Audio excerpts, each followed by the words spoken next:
నిజమైన శాంతి లేదా నిర్లిప్తత అంటే ఏమిటి? అది అనుభవించడానికి ఎలా ఉంటుంది? మనం రోజూ కోరుకునే ప్రశాంతత ఇదేనా? లేక అంతకంటే లోతైందదా? ఈరోజు మనం ఈ ప్రశ్నల లోతుల్లోకి వెళ్ళబోతున్నాం. మన దగ్గర సంకిచ్చ అనే ఒక భిక్షువు చెప్పిన కొన్ని గాథలున్నాయి. ఈ గాథలో ఒక గృహస్థుకి ఆయనకి మధ్య జరిగిన ఒక సంభాషణ అన్నమాట. ఈ సంభాషణ ద్వారా నిర్లిప్తత, ఆనందం ఇంకా ఆధ్యాత్మిక ప్రయాణం యొక్క అసలు గమ్యంపై ఆయన అభిప్రాయాలను అర్థం చేసుకోవడమే మన ఉద్దేశ్యం. అవును. ఈ గాథల్లోకి వెళ్లే ముందు సంకిచ్చ నేపథ్యం గురించి ఒక్క మాట చెప్పాలి. ఎందుకంటే ఆయన జీవితమే ఆయన మాటలకు ఒక అసాధారణమైన లోతునిస్తుంది. ఆయన పుట్టుకే చాలా నాటకీయమైనది. తల్లి గర్భంలో ఉండగానే ఆమె చనిపోతే ఆమె శవాన్ని దహనం చేస్తున్న చితిమంటల మధ్య నుండి ఆయన బయటపడ్డారు. ఓహ్! నమ్మశక్యంగా లేదు. అంటే ఆయన మొదటి శ్వాస తీసుకున్న ప్రదేశం ఒక శ్మశానం అన్నమాట. ఖచ్చితంగా. బహుశా అందుకే కావచ్చు జీవితం మరణం యొక్క వాస్తవ స్వభావంపై ఆయనకు అంత స్పష్టత వచ్చింది. ఆ తర్వాత కూడా జీవితంలో చాలాసార్లు ప్రాణాపాయం నుండి బయటపడ్డారు. కొందరు దొంగలు ఆయన్ని బలి ఇవ్వబోతే వాళ్ల కత్తే రెండుగా విరిగిపోయింది. అద్భుతం. ఈ అనుభవాలన్నీ ఆయనలో ఒక నిర్భయత్వాన్ని, ప్రపంచాన్ని ఒక విలక్షణమైన కోణంలో చూసే శక్తిని ఇచ్చాయి. ఆయన చెప్పే ప్రతి మాట వెనుక ఈ అనుభవాల బలముంది. సరే, ఈ నేపథ్యం ఆయన గాథలకు ఒక శక్తివంతమైన పునాది వేసింది. ఇక ఆ సంభాషణలోకి వద్దాం. ఈ గాథలు ఒక గృహస్థు అడిగిన చాలా సాధారణమైన ప్రశ్నతో మొదలవుతాయి. ఆయన సంకిచ్చును ఇలా అడుగుతాడు: అయ్యా, ఈ ఉజ్జుహాన పర్వతారణ్యాలలో, ఈ చలిగాల్లు వీచే వర్షాకాలంలో ఒంటరిగా ఉండటం వల్ల ప్రయోజనమేంటి? ఈ వాతావరణం మీకు ఆనందాన్నిస్తోందా? ఇది చాలా సహజమైన ప్రశ్న గదా. మనలో ఎవరికైనా అదే సందేహం వస్తుంది. నిజమే. ఆ గృహస్థుడి ఉద్దేశ్యంలో సుఖమంటే వెచ్చదనం, సౌకర్యం. కాని సంకిష్ట సమాధానం మనల్ని పూర్తిగా భిన్నమైన ఆలోచనా విధానంలోకి తీసుకెళ్తుంది. ఆయన ఒక అద్భుతమైన ఉపమానంతో మొదలుపెట్టారు. బలమైన వేరంబగాలులు ఆకాశంలోని మేఘాలను ఎలా చెదరగొడతాయో అలాగే నాలోని వివేకం, నాలోని ప్రజ్ఞ, తృష్ణ అనే మేఘాలను చెదరగొడుతుంది. ఆహా! ఆయన బయట వాతావరణం గురించి మాట్లాడటం లేదు, బయట జరుగుతున్న ప్రక్రియను తన అంతర్గత స్థితికి అన్వయించుకుంటున్నారు. అంటే బయట వీచే గాలి భౌతికమైన మేఘాలను తొలగిస్తే లోపల జ్ఞానమనే గాలి కోరికలు, ఆశలు అనే మానసిక మేఘాలను తొలగిస్తుందని ఆయన భావన. మనలో చాలామంది ప్రకృతి దగ్గరికి వెళ్లేది సేద తీరటానికి, ఒక ఎస్కేప్లాగా. కానీ ఆయన దాన్ని ఒక పాఠంగా, ఒక అద్దంలా చూస్తున్నారు. ఈ తేడా చాలా ముఖ్యం కదా. చాలా ముఖ్యమైనది. అదే అసలైన పరిశీలన. ఆయనకు ప్రకృతి సౌందర్యమంటే ఇష్టం లేదని కాదు. తర్వాతి గాథలలో ఆయన నిర్మలమైన నీరు, అనేక శిలలతో, కోతులు జింకలతో నిండిన ఆ కొండలు నన్ను ఆనందపరుస్తాయి అని అంటారు. కాని ఆ ఆనందం కేవలం ఇంద్రియ సుఖం కాదు. ఆ ఏకాంత వాతావరణం, ఆ నిర్మలత్వం మనస్సును అనవసరమైన ఆలోచనల నుండి దూరం చేసి తనలోకి తాను చూసుకునేందుకు సహాయపడుతుంది. ఆ ప్రశాంతతలోనే ఆయన అసలైన ఆనందాన్ని వెతుక్కుంటున్నారు. ఈ రోజుల్లో మన నగర జీవితంలో ఇలాంటి ప్రశాంతతను ఎక్కడ వెతకాలి? బహుశా రోజూ ఉదయాన్నే పార్కులో చేసే నడకలోనూ, లేదా అర్ధరాత్రంతా నిశ్శబ్దంగా ఉన్నప్పుడు బాల్కనీలో కూర్చున్నప్పుడు మనక్కూడా అలాంటి అనుభవం కలగవచ్చేమో. తప్పకుండా. ప్రదేశం కంటే మనసు యొక్క స్థితి ముఖ్యం. ఆయన అడవులలో, గుహలలో, క్రూర మృగాలు తిరిగే చోట ఉండటానికి ఇష్టపడతారు. ఎందుకంటే ఆ పరిసరాలు మనస్సును నిరంతరం జాగృతం చేస్తూ ధ్యానానికి అనుకూలంగా మలుస్తాయి. సౌకర్యం మనల్ని నిద్రపుచ్చితే ఇలాంటి వాతావరణం మనల్ని మేల్కొల్పుతుంది. కరెక్ట్. అయితే అసలు ఆసక్తికరమైన విషయం ఇక్కడే మొదలవుతుంది. ప్రకృతిలోని అందమైన విషయాల గురించి మాట్లాడిన వెంటనే సంకిచ్చ మనల్ని ఒక భయానకమైన, జుగుప్స కలిగించే ప్రదేశానికి తీసుకెళ్తారు. మళ్ళీ శ్మశానానికి. ఆయనిలా అంటారు: నల్లగా, గుడ్డు నుండి పుట్టిన కాకి శ్మశానంలో నివసిస్తూ పాడుబడిన శవాన్ని తింటూ ఉంది.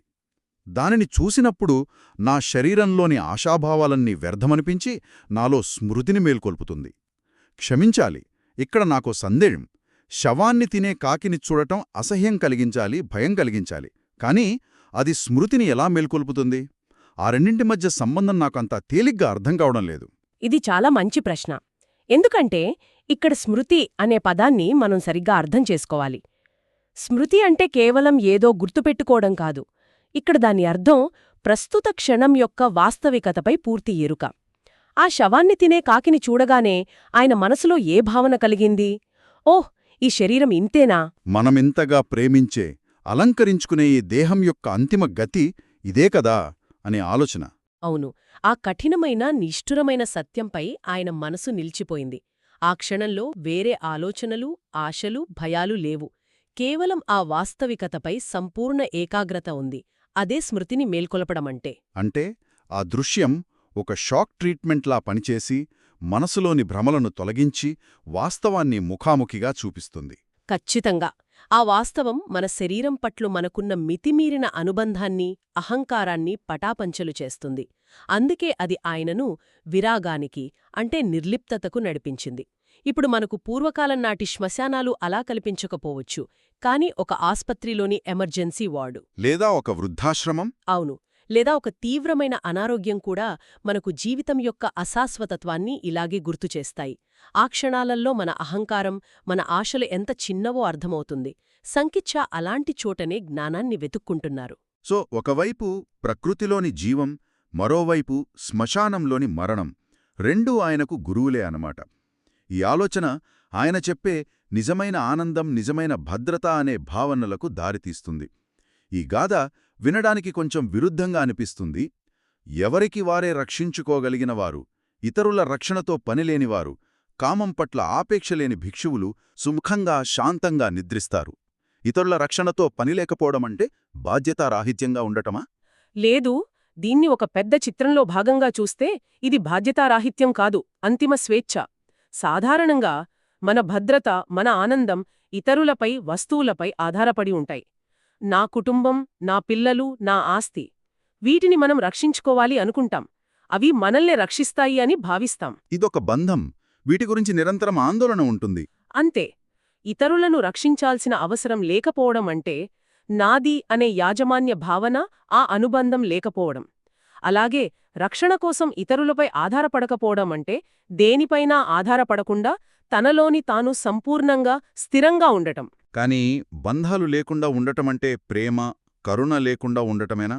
అది ఒక రకమైన ఒంటరితనం కాదా? మన సంబంధాలే కదా మనకు ఆనందాన్నిచ్చేవి. ఇక్కడే మనం అనుబంధానికి, ప్రేమకు మధ్య ఉన్న తేడాను గమనించాలి. అనుబంధమంటే పట్టుకోవడం, సొంతం చేసుకోవాలనుకోవడం, అది పోతుందేమోనన్న భయం. సంకిచ్చ మాట్లాడుకున్నది ఈ అనుబంధం గురించే. కాని ప్రేమ, కరుణ అలా కాదు. అది స్వేచ్ఛనిస్తుంది. ఆయన తర్వాతి గాథలో అదే స్పష్టం చేస్తారు. ఈ ప్రాణులు హింసించబడాలి, చంపబడాలి, దుఃఖాన్ని పొందాలి అనే నీచమైన, ద్వేషంతో కూడిన ఆలోచన నాలో ఎప్పుడూ కలగలేదు అని. ఆహా! ఆయనలో అన్ని ప్రాణుల పట్ల ద్వేషం లేదు, కరుణ ఉంది. కాని ఎవరిపైనా నా వాళ్లు అనే అనుబంధం లేదు. ఈ రకమైన స్వేచ్ఛ, ఈ బేషరతు ప్రేమ వర్ణించలేని శాంతినిస్తాయి. అప్పుడు భయాలుండవు. అందుకే సుఖంగా నిద్రపోగలరు. అంటే ఏ బంధనాలు లేకపోవడం వల్ల వచ్చే స్వేచ్ఛ, మరియు ఏ ప్రాణిపట్ల ద్వేషం లేకపోవడం వల్ల వచ్చే కరుణ, ఈ రెండూ కలిస్తేనే నిజమైన శాంతి. ఈ ఆలోచన ఆయన ప్రయాణం ఒక ముగింపు దశకు వస్తున్నట్టు సూచిస్తుంది. తన సాధన ఫలించిందని ఆయన స్పష్టంగా ప్రకటిస్తున్నారు. ఒక గాథలో ఇలా ఉంది: బుద్ధ భగవానుణ్ణి నా శాస్తగా గుర్తించాను, సంసార భారమంతా దించివేశాను, భవమంతా సమాప్తమైంది. ఇక్కడ సంసార భారమంటే ఏమిటి? సంసారభారమంటే కోరికలు, అజ్ఞానం అనే ఇంధనంతో నడిచే ఈ పునర్జన్మల చక్రమనే బరువు. మనం రోజూ ఎన్నో భారాలు మోస్తుంటాం. అప్పుల భారం, బాధ్యతల భారం, అంచనాల భారం. కాని వీటన్నిటికంటే పెద్ద భారం మళ్లీ మళ్లీ పుడుతూ అవే అనుభవాలను పునరావృతం చేయడం. భవం అంటే మళ్లీ పుట్టడానికి కారణమయ్యే ఆ ఉనికి. అన్ని బంధాలు అంటే మనల్ని ఈ చక్రంలో బంధించి ఉంచే రాగద్వేషాలు. వాటన్నిటినీ దించివేశానని, క్షయం చేశానని ఆయన చెబుతున్నారు. ఏ లక్ష్యం కోసం ఇండ్లు వదిలి భిక్షుగా మారారో ఆ లక్ష్యం నెరవేరిందని ప్రకటిస్తున్నారు. ఇది జ్ఞానోదయం యొక్క స్పష్టమైన ప్రకటన. అయితే ప్రయాణం ముగిసింది, లక్ష్యం నెరవేరింది. మరి ఇప్పుడు ఆయన ఉనికి ఎలా ఉంటుంది? జీవితం, మరణంపై ఆయన దృక్పథం ఎలా ఉంటుంది? చివరి గాథలు అత్యంత లోతైనవి, ఆలోచింపజేసేవి. ఆయన ఇలా అంటున్నారు: నేను మరణాన్నిగాని, జీవితాన్నిగాని అభినందించను. జీతం కోసం ఎదురుచూసే సేవకుని వలె నా సమయం కోసం ఎదురుచూస్తున్నాను. ఇది ఇది నమ్మడానికి చాలా కష్టంగా ఉంది. ఒక వ్యక్తి జీవితాన్ని ప్రేమించకుండా, మరణానికి భయపడకుండా, రెండింటి పట్ల ఉదాసీనంగా ఎలా ఉండగలడు? అది జీవితంపై విరక్తి కాదు కదా? అస్సలు కాదు. ఇది విరక్తి కాదు, నిరాశ కాదు, ఆత్మహత్య ఆలోచన అంతకన్నా కాదు. ఇది సంపూర్ణ సమచిత్తత యొక్క స్థితి. అంటే సుఖదుఖాలను, లాభనష్టాలను, జనన మరణాలను సమానంగా చూడగలగడం. ఆయన వాడిన ఉపమానం చూడండి. జీతం కోసం ఎదురుచూసే సేవకుడు. హ్మ్. ఒక ఉద్యోగి తన పనిని పూర్తి చిత్తశుద్ధితో పూర్తి చేసిన తర్వాత జీతం కోసం ఆందోళనపడడు, తొందరపడడు, ప్రశాంతంగా ఎదురుచూస్తాడు. ఎందుకంటే పని పూర్తయ్యింది, ఫలితం దానంతట అనే వస్తుందని అతనికి తెలుసు. అంటే సంకిచ్చ యొక్క పని అంటే ఆయన ఆధ్యాత్మిక సాధన పూర్తయింది. ఇప్పుడు ఆయన తన భౌతిక ఉనికి యొక్క సహజ ముగింపు కోసం, అంటే మరణం కోసం ఎలాంటి ఆరాటం లేకుండా ఎదురుచూస్తున్నారు. సరిగ్గా. కాని ఆ ఎదురుచూపు అచేతనమైనది కాదు, అజ్ఞానంతో కూడుకున్నది కాదు. చివరి గాథలో ఆయన సంపజానోపతిస్తతో అనే మాటలు వాడతారు.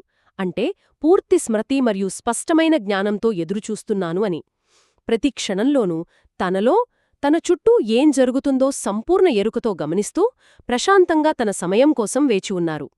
ఇది ఉనికి యొక్క ఆటోపోట్ల నుండి లభించే అంతిమ స్వేచ్ఛ, ఏదీ ఆయన్ని ప్రభావితం చేయలేని స్థితి. ఒక్క క్షణం ఆగి ఆలోచిస్తే ఎంత ప్రశాంతమైన స్థితి అది! మనం రోజూ రేపటి గురించి ఆందోళనతోనో, నిన్నటి గురించి పశ్చాత్తాపంతోనో బతుకుతాం. జీవితమంటే ఇంకా ఏదో కావాలనే ఆరాటం, మరణమంటే ఉన్నది పోతుందనే భయం. ఆ రెండూ లేని స్థితిని ఊహించుకోడానికే మనకు కష్టంగా ఉంది. నిజమే. ఆయన సాధించినది అదే.